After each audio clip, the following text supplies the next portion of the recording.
Hello दोस्तों, एक बार फिर स्वागत है आपका हमारे इस चैनल पर। मेरा नाम है वरुण और हम बात कर रहे हैं इतिहास के प्रमुख प्रमुख तथ्यों की जो प्राचीन भारतीय इतिहास से रिलेटेड है। तो इस वीडियो में हम क्या पढ़ने वाले हैं? इस वीडियो में हम प्राचीन भारतीय राजवंश, उनके कालक्रम और उनके संस्थापकों की बात करने वाले हैं। तो चलिए स्टार्ट कर लेते हैं भैया। देखो यार, यहाँ पे राजवंश लिखा हुआ है, आप देख पा रहे होंगे। राजवंश के बाद उनका कालक्रम लिखा हुआ है, उनके संस्थापक और उनके राज्य के बारे में जानकारी यहाँ पे दी हुई है राजधानी के तौर पर। ठीक है, हर्यक वंश सबसे पुराना वंश माना जाता है मगध का। 544 से 413 ईसवी नहीं, ये ईसा पूर्व है। क्या है भैया? ईसा पूर्व। इसके संस्थापक बिंबिसार हुआ करते थे और मगध साम्राज्य के ये शासक हुआ करते थे, है ना। नेक्स्ट है भैया, इसके बाद हर्यक वंश के बाद शिशुनाग वंश आता है मगध पर ही।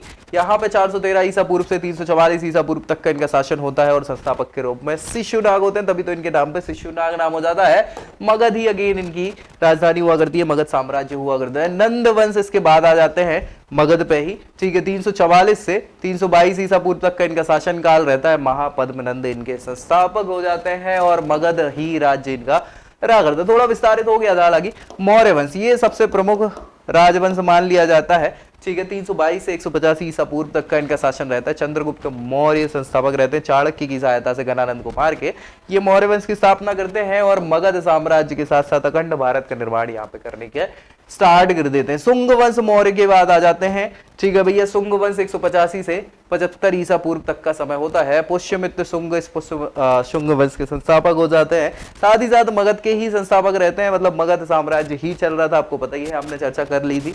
पल्लव वंश जो है भैया, पल्लव वंश 90 ईसा पूर्व से 52 ईस्वी तक का है और मऊ जिसके संस्थापक होते हैं भैया गंधार तक्षशिला वाला, जो पाकिस्तान पेशावर वाला क्षेत्र है, वहां इनकी शासन हुआ करता था। कण्व वंश शुंग के बाद आए थे 75 ईसा पूर्व से 30 ईसा पूर्व तक का इनका शासन रहता है। वासुदेव संस्थापक होते हैं भैया इस वंश के और मगध साम्राज्य के अंतर्गत ही तो चल रहा था, हमें पता ही है सारी चीजें। चलिए आगे देख लेते हैं भैया। सातवाहन वंश आते हैं, किसको खत्म करेंगे? कण्वों को खत्म करके 30 ईसा पूर्व से 225 ईस्वी तक का इनका समय है।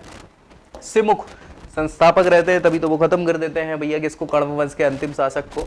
और महाराष्ट्र राज्य में ये आंध्र प्रदेश और महाराष्ट्र वाले क्षेत्र में शासन करते हैं। कुषाण वंश बाद में आएंगे भैया 50 ईस्वी से 230 ईस्वी तक का इनका शासन काल होता है। वैसे तो 15 ईस्वी से है गुजुल कार्डफिसेस का, हमने डिस्कस किया भी था। कार्डफिसेस फर्स्ट जो है वो भी ये संस्थापक हो जाते हैं। पश्चिम उत्तर भारत में पहले इनिशियली शासन करते हैं क्योंकि पुरस्पुर पेशावर इनकी राजधानी होती है, पर धीरे धीरे बढ़ते हैं। भारशिप नागवंश जो है, जिसपे हमने डिस्कस किया हुआ था, 140 से 350 ईस्वी तक अंधकार का युग रहा था, हमने डिस्कस किया था। नवदाग इसके संस्थापक होते हैं। विदिशा का क्षेत्र इनका रहता है, मध्य प्रदेश वाला।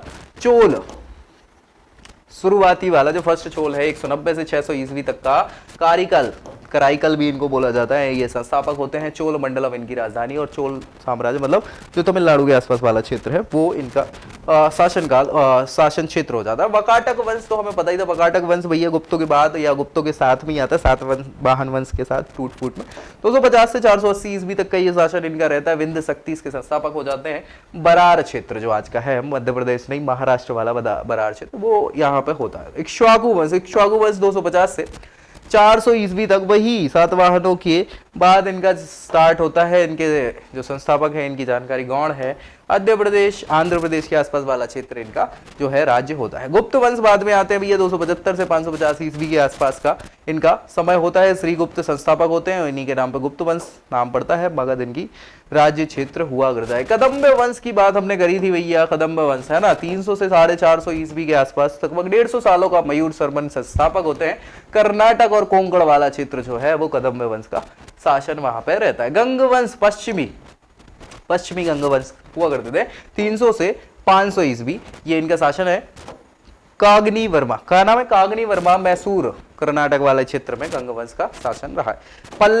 पल्लव शुरुआती पल्लव जो है 300 से 500 ईस्वी के आसपास इनका भी शासन रहा है। विप्रदेव जो है संस्थापक रहते हैं और कांची राजधानी होती है किसकी? पल्लव वंश की। वशिष्ठ वंश भैया 350 से 550 ईस्वी तक, मतलब लगभग अच्छा खासा 200 सालों का शासन है। इनके संस्थापक की जानकारी है नहीं और दठकलिंग के आसपास का इनका क्षेत्र माना जाता था। नल वंश भी है 350 से 550, वही संस्थापक की जानकारी इनकी भी नहीं है। महाकालांतर के आसपास का जो क्षेत्र है वो इनका राज्य माना जाता था। मानवंश भैया, मानवंश 350 से 600 ईस्वी के आसपास का इनका शासन रहता है। इनके संस्थापक की जानकारी भी गौड़ है। उड़ीसा का जो उत्तरी समुद्र तट है, उत्तरी सरकार वाला, वो भैया आपका शासन क्षेत्र हुआ करता था। माठ वंश भैया, माठ वंश जो है 350 से 600 ईस्वी के आसपास का, अगेन इनके संस्थापक की जानकारी नहीं है। उड़ीसा और महानदी कृष्णा के आसपास का जो क्षेत्र है वो माठ वंश का वहां पे राज्य चलता था। पुष्यभूति या वर्धन वंश की हमने जानकारी ली थी और डिस्कस भी किया था बहुत अच्छे से।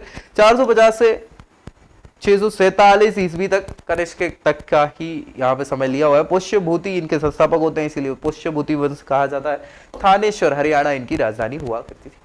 मैत्रक वंश हमने बात करी थी, मैत्रक वंश की 525 से 767 ईस्वी तक का इनका शासन रहा है। ध्रुवसेन प्रथम जो है बल्लवी गुजरात वाला जो क्षेत्र है वहां पे ये शासक रहे हैं। चालुक्य, बादामी के चालुक्य, कौन से चालुक्य? चालुक्य वंश 3 अलग अलग शाखाएं थी, तो बादामी के चालुक्य 443 ईस्वी से 757 ईस्वी तक का इनका शासन रहता है। पुलकेशिन प्रथम इसके संस्थापक होते हैं और बादामी इनकी राजधानी होते है। राज्य क्षेत्र हुआ करता है। पल्लव वंश भैया, पल्लव वंश 550 से 897 ईस्वी तक का पल्लव वंश रहा है। सिंह विष्णु इसके संस्थापक होते हैं। कांची इनकी राजधानी। वो आदि पल्लव वंश हमने स्टार्ट किया था, शुरुआती पल्लव, ये मेन पल्लव वंश है।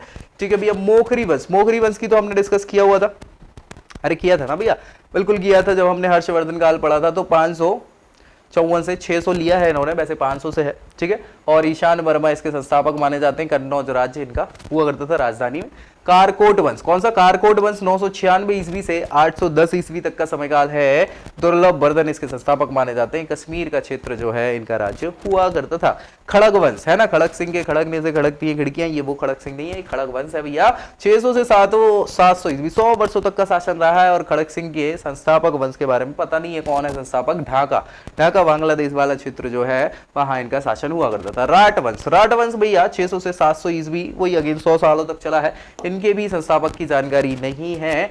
कोमिल्ला, बंगाल के आसपास इनका जो क्षेत्र है राज्य क्षेत्र हुआ करता था। चालुक्य, कौन से भैया? अभी बादामी के देख लिए थे, बेंगी के चालुक्य देखेंगे भैया। 615 से 1118 ईस्वी के आसपास तक का यहाँ पे इनका समयकाल माना गया। विष्णुवर्धन संस्थापक होते हैं। वेंगी इनकी राजधानी, राज्य क्षेत्र हुआ करता है। चौहान, शाकंभरी वाली शाखा जो थी 650 से 1192 ईस्वी तक की माने जाते हैं। वसुदेव, वासुदेव इसके संस्थापक होते हैं। शाकंभरी अजमेर वाला इनका राज्य क्षेत्र हुआ करता है। चालुक्य जो है तीसरे कल्याणी शाखा वाले, तो भैया 696 ईस्वी से 1189 ईस्वी तक का इनका शासन रहता है। विजय आदित्य जो है इसके संस्थापक माने जाते हैं और कल्याणी क्षेत्र इनकी राजधानी और राज्य क्षेत्र माना जाता है। और इसी के अलावा फिर भैया गुर्जर प्रतिहार वंश, गुर्जर प्रतिहार वंश पे तो हमने वीडियो डिस्कस की है। वैसे लगभग सारे वंशों पे हमने वीडियो बनाई हुई है। 730 से यहाँ पे डैश लगाना था, 1136 ईस्वी तक का शासन माना गया है। नागभट्ट प्रथम जो है संस्थापक होते हैं और कन्नौज राज्य क्षेत्र हुआ करता है राजधानी के तौर पर।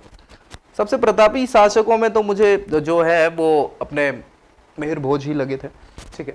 राष्ट्रकूट वंश, राष्ट्रकूट वंश की बात करें तो 750 से 997 ईस्वी तक का शासन रहा है। दंती दुर्ग इसके संस्थापक हो जाते हैं और महाराष्ट्र का जो क्षेत्र है वो इनका राज्य क्षेत्र हुआ करता था। पाल वंश भैया, बंगाल के पाल वंश से 750 से 1180 ईस्वी तक का गोपाल संस्थापक होते हैं और बंगाल क्षेत्र इनका शासन हुआ करता था। और तीनों ये राजवंश आपस में भैया गुर्जर प्रातिहार, राष्ट्रकूट और पाल, ये 300 सालों तक लड़ाई करते रहते कन्नौज को लेके।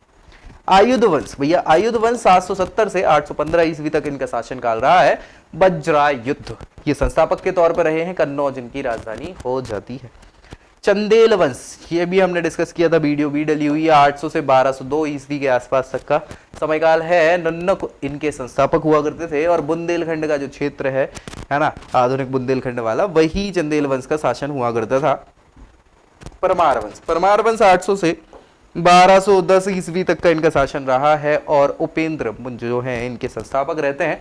मालवा वाला जो क्षेत्र है वो इनका राज्य क्षेत्र हुआ करता था। उत्पल वंश, उत्पल वंश 810 से 936 ईस्वी तक शासन रहा है इनका। अवंती बर्मन इसके संस्थापक माने जाते हैं और कश्मीर क्षेत्र जो है इनका राज्य क्षेत्र हुआ करता था। इसी के अलावा जो है चोल वंश, चोल वंश की तो हमने बात भी करी थी भैया। 850 से 1200 एक चोल वंश हमने पहले शुरुआती वाला डिस्कस कर लिया था, कराईकल वाला। ये विजयालय वाला है, ये द्वितीय चोल वंश है जो शक्तिशाली हो जाता है। 850 से 1279 ईस्वी विजयालय संस्थापक, तमिल प्रदेश जो है तमिलनाडु वाला क्षेत्र, यहाँ पे चोल वंश का शासन चलता है। चालुक्य वंश जो है 942 से 1197 ईस्वी तक चलेगा। मूल राज प्रथम चालुक्य, सोलंकी वंश भी इन्हें कहा जाता है, गुजरात का ये शासन हुआ करता था। लोहार वंश, लोहार वंश की बात करें तो 1003 से 1155 ईस्वी तक का संग्राम जो राज हैं वो इसके संस्थापक होते हैं। कश्मीर वाला क्षेत्र यहाँ पे चलता है, ठीक है भैया। सेन वंश, सेन वंश बंगाल में चलता है 1050 से 1202 तक, और सामंत सेन संस्थापक होते हैं। बंगाल का क्षेत्र इनका राज्य क्षेत्र हुआ करता है। गंग वंश की हमने बात कर ली थी, कर्नाटक वाला क्षेत्र होता है। 1077 से 1434 ईस्वी तक का अनंत वर्मन संस्थापक होते हैं, उड़ीसा के आसपास आपका ये पूर्वी गंग कहलाते हैं, वो पश्चिमी गंग के थे कर्नाटक वाले। गहड़वाल वंश की तो हमने बात करी हुई थी, 1090 से 1199 तक इनका शासन रहता है। चंद्रदेव संस्थापक होते, कन्नौज वाला क्षेत्र इनका राज्य क्षेत्र हुआ कर रहा था भैया, बाद में आए थे ये, ठीक है। होयसल वंश, होयसल वंश भैया होयसलेश्वर मंदिर कर्नाटक और कृष्णा वाला क्षेत्र 1110 से 1342। विष्णुवर्धन संस्थापक रहते हैं, द्वार समुद्र कर्नाटक और कृष्ण कावेरी वाला जो क्षेत्र है वो आपका होयसल वंश चलता था। और इसी के साथ भी ये सारे वंश, उनके संस्थापक, उसके जो राज्य क्षेत्र है उनकी हमने चर्चा कर ली है। ऐसे ही जानकारी के साथ मिलते हैं नेक्स्ट वीडियो में, तब तक के लिए